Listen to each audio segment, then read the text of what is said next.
સુરતમાં વાલીઓ માટે એક ચોંકાવનારો કિસ્સો સામે આવ્યો છે। ટેરેસ પર કિશોરી આપઘાત કરવા માટે પહોંચી। માતા સાથે કિશોરીનો ઝઘડો થયો હતો અને સુરતના અલથાણ વિસ્તારમાં આ ઘટના સર્જાઈ।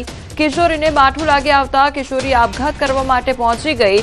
માતા પિતાએ ફાયરને જાણકારી આપી। ફાયર વિભાગે ઘટનાસ્થળે પહોંચીને રેસ્ક્યુ કર્યું તો કિશોરીનું અને માતા પિતાનું કાઉન્સેલિંગ પણ કરવામાં આવ્યું। અહીં બાળકોને એ સમજાવવું મહત્વનું છે કે માતા પિતા ઠપકો આપે તો માઠું ન લગાવવું જોઈએ।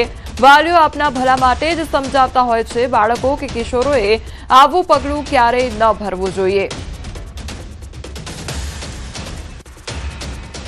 એક છોકરી હતી 17 વર્ષની, એ 9મા માળ ઉપર ટેરેસની ઉપર દિવાલની જે પાયરી હતી એની ઉપર ચડી ગયેલી હતી। એને રેસ્ક્યુ કરવામાં આવી છે।